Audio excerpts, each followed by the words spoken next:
Real life. Hello and welcome here. Just pop in quickly to talk about what is actually the difference between a freeze response and a shutdown response.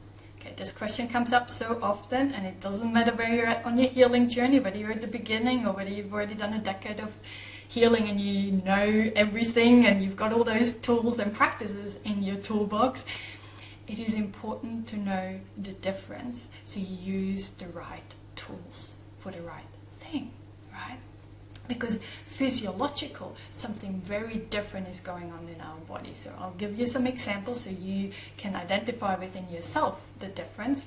And if you, because it takes a lot of awareness. Let's put it, when at the beginning of my healing journey, I couldn't tell the difference. I was so oblivious of what is going on in my body. So I had to learn that. This is why now when I work with my one-on-one clients, this is the most important thing to create this radical self-awareness within ourselves. Now what is going on in my body? So then we can make the right choices in what kind of tool we want to use. Okay? This is a bit like if you see something like a nail and you think, let me get a hammer to put this nail in, and as you're hammering, the nail doesn't go in, and you notice, hey, actually it's not a nail, it's a screw, right? That's why it's not working properly.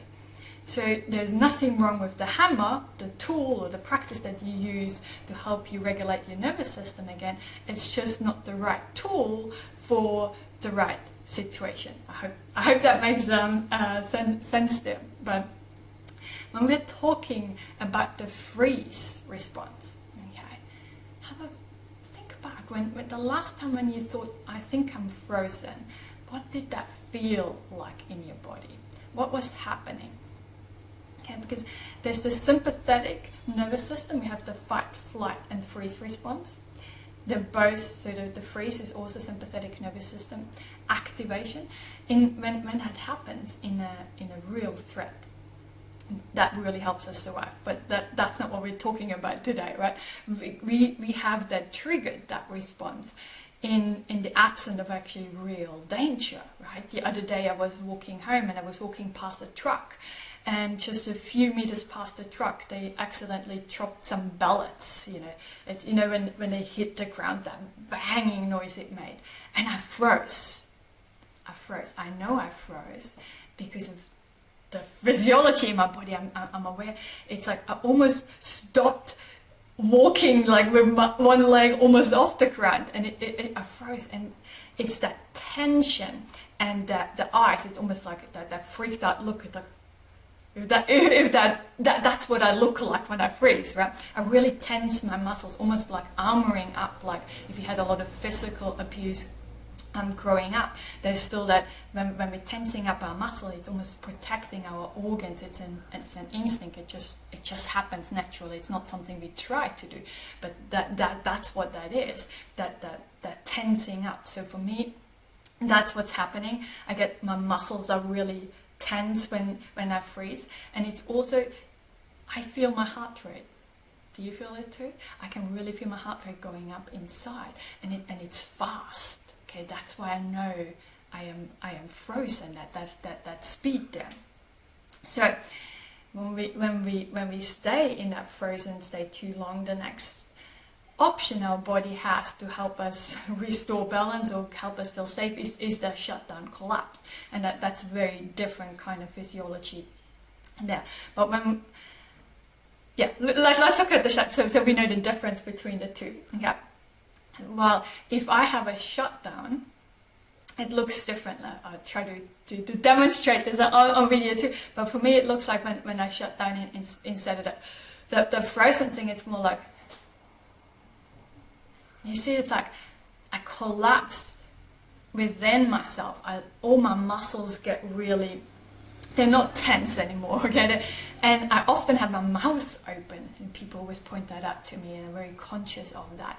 And I have that distant look on my face, and I am distant, right? When I'm frozen, I am still acutely aware of what's going on in my surroundings. Like when those guys dropped those pellets, I froze, and I was still aware of that noise and that danger, and I could still kind of see the trees or the path where I was walking on. When I'm shut down, I collapse inside. Everything becomes internally. And what physiological also happens is it actually slows down your metabolism. It does the opposite. Okay, when I was frozen, my heart rate was up. When I am shut down, it actually slows it down. That's why you often start to feel really cold when you have been dissociated for a long time. That numbness, it protects us from pain. We can't feel pain so much when we are in that shutdown mode there. So it's that dorsal vagal, which is a great protective mechanism for our body. But what happens with our PTSD is that we can kind of get stuck in there or stay in there for too long, and it really affects our life, doesn't it? It takes the joy and everything out of it because it's just so numb. There's no emotions. We're just living inside of our bodies there, right? And what we need to do then is when we notice the difference there. So that's just some of my examples. This is what I work with my clients when I want to become really aware of what the sensations in their bodies are. Some people kind of clench their jaws a little bit more, or they have a certain twitch or something. So work with your therapist or someone to really nail that, really fine tune what it is there for you. Okay, because when we are frozen, underneath both of those is safety. Okay, doesn't matter which one. So we always have to remind ourselves in our adult life, right here, right now, that I'm actually safe. As there's no real danger, no real threat happening right now. But in the frozen state, we need to actually help our body to calm down, slow that heart rate down a little bit in the safety. Well, when we are shut down, collapse, we want to gently mobilize ourselves again. Gently wake our body up again. And I really mean gently. Because anything else, we want to, it'll just have the opposite effect. It'll swing us to the other way. So that does us tuning into our body and checking what would it feel like, what does my body need, and to really learn that all of those sensations, A, I am in a safe environment right now, B, those sensations whether I can feel my heart rate going like this or me feeling numb, not being dissociated, there's actually no danger to that. It's okay for me to feel that, allow that to be there, recognize it, accept it as good as I can. I don't have to like those sensations, right? I don't have to like them. I just have to be with them and remind myself that all those sensations, the messages my body has for me, it's dysregulated, it's asking me to do something. Okay, for some people it is like wrapping a blanket around you, or having someone to hug you, or having someone to help you talk to you and remind you that, hey, those bullets just fell in. It was a really loud bang. That was a frightening bang, wasn't it?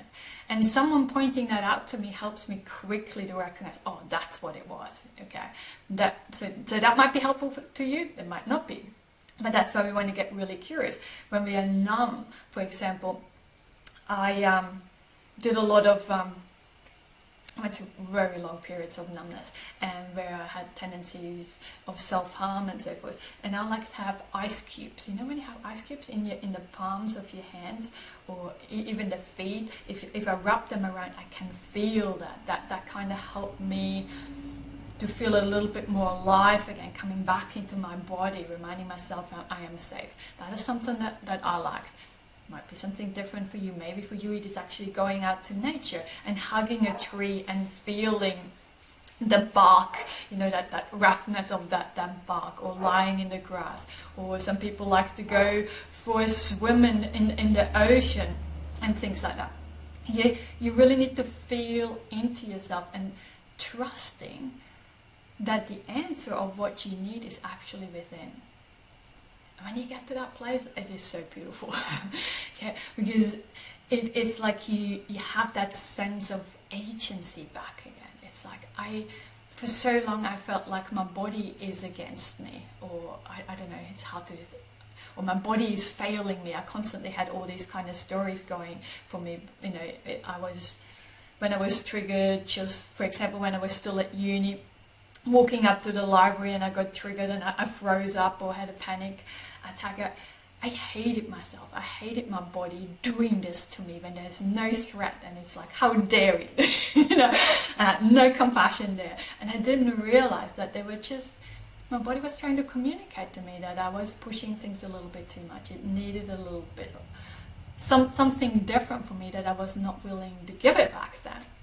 But I do now. So I rarely get triggered in that way, but because I'm so in tune with my body, I notice those little changes within myself that I then can match the tools to it, right? Like we said before, with whether it's a nail or a screw, you don't want to use a hammer, and it's the same if you're frozen or whether you shut down. You don't want to use the same practice, right? When I'm frozen, trying to meditate, it's just not going to do it. Okay, meditation, I love meditation and I meditate every day, but in that moment, it's the wrong tool. It's just not working, right?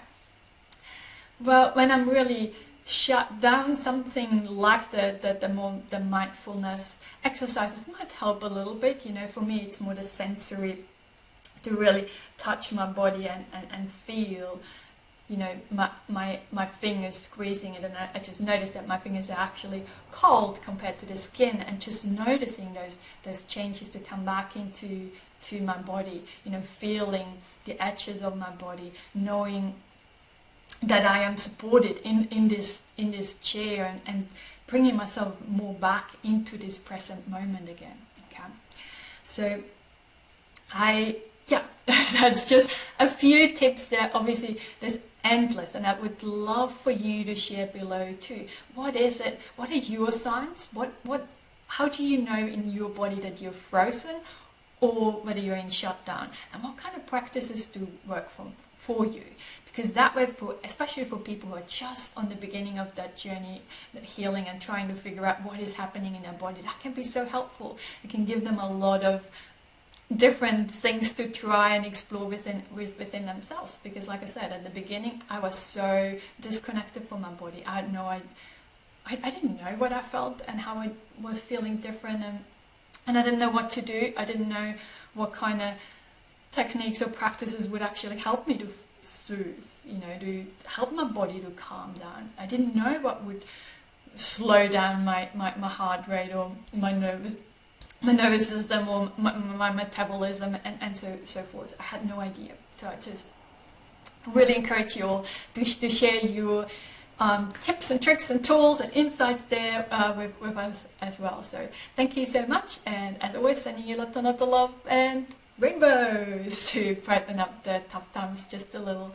See ya. Bye.